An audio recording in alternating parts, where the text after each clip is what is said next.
Hello students, आज की class में हम देख रहे हैं शब्द चिन्ह। कुछ शब्द चिन्ह अपने पिछली क्लासों में देख चुके हैं। अगर आपने वो वीडियो पिछली क्लास नहीं देखी तो आप चैनल पर जाके देख सकते हैं। और आज हम कुछ और शब्द चिन्हों के बारे में देख रहे हैं, तो हम शुरू करते हैं। तो जैसे पहला शब्द चिन्ह है कहाँ। तो कहाँ कैसे लिखेंगे? क, फिर है, इस तरह से ऊपर से नीचे वाला है छोटा सा लगा देंगे तो इसका मतलब हो जाएगा कहाँ।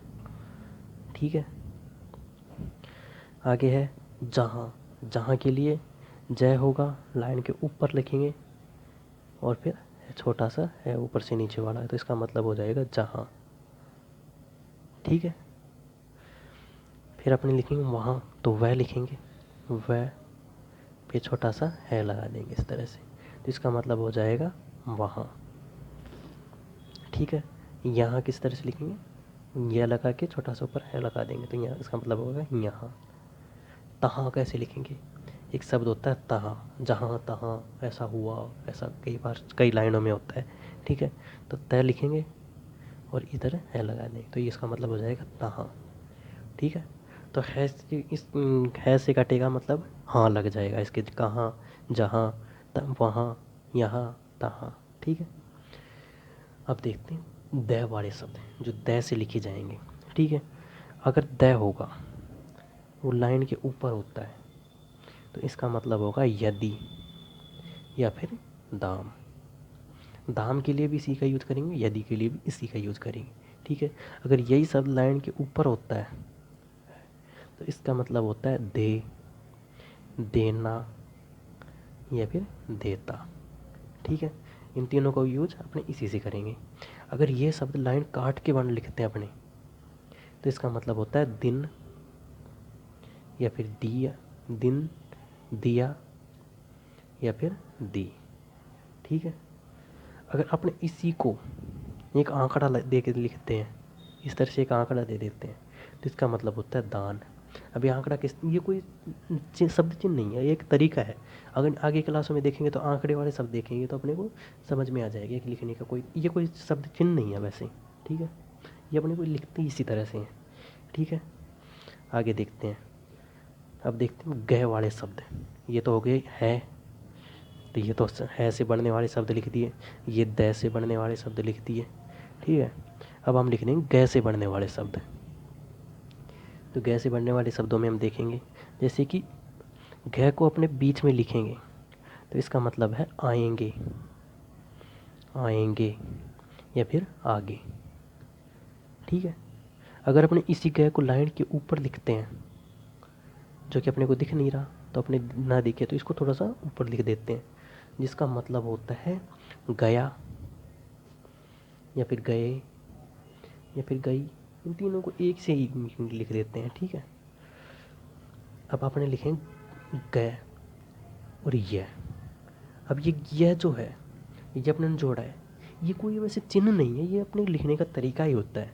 तो अपने यह, मैं, सह, इसको तय, नए, इनके जो आंकड़े लगाएंगे ना वो अगली क्लासों में जब देखेंगे तो आपको याद हो जाएंगे, मतलब ऐसे, या इन चीज़ों को याद करने की जरूरत नहीं पड़ेगी तो इसका मतलब होगा गाय।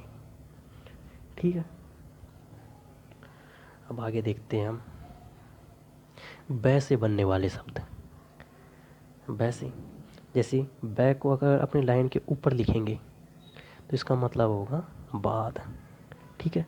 अगर हम इसी बै को लाइन के ऊपर लिख देंगे, लाइन के ऊपर, तो इसका मतलब होगा बड़ा, बड़ी या फिर बड़े।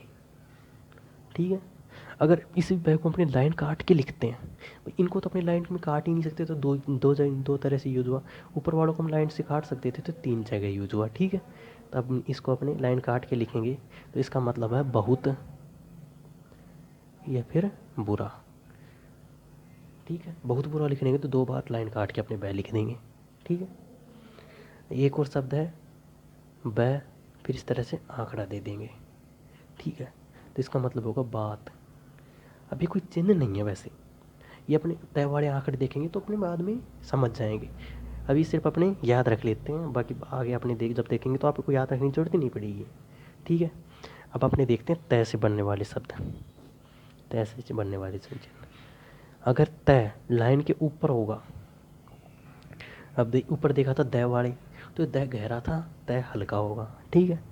तो तय, तो इसका मतलब होगा अतः या फिर अति।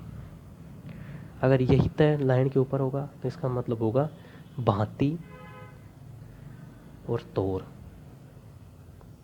ठीक है। अगर इसी तय को लाइन काट के लिखेंगे अपने तो इसका मतलब होगा इत्यादि, इत्यादि या फिर अनंत, अनंत, ठीक है।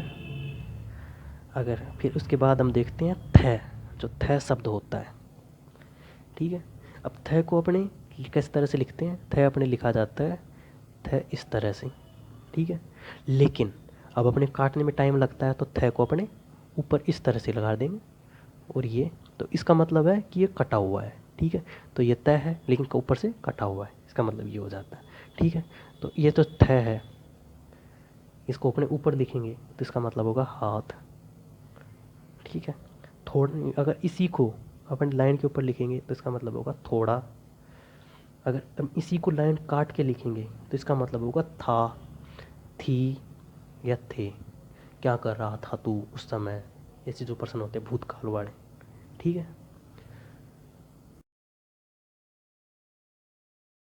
आगे हम देख रहे हैं, जैसे कि अपने पास थ है, सह और थ दोनों से मिलके बनने वाले शब्द, ठीक है। तो सह फिर इस तरह से अपने लिखेंगे कि अपनी लाइन के ऊपर लिखेंगे सबसे पहले, तो इसका मतलब होगा अपने पास सात, ठीक है। अगर इसी चीज़ को अपने लाइन के ऊपर लिखेंगे स थ, तो इसका मतलब होगा साथी, ठीक है। ये होता है न, न फिर उसको काट देंगे तो इसका मतलब होगा नहीं वाला न। अगर इसी चीज़ को अपनी लाइन के ऊपर लिख देंगे तो इसका मतलब होगा नहीं, ठीक है। ऐसा न तो हुआ न कभी होगा, ऐसा कभी नहीं हुआ, दोनों में आप फर्क समझ गए होंगे, ठीक है। अब अपने देखते हैं स से बनने वाले शब्द, ठीक है, स से बनने वाले शब्द चिन्ह, ठीक है।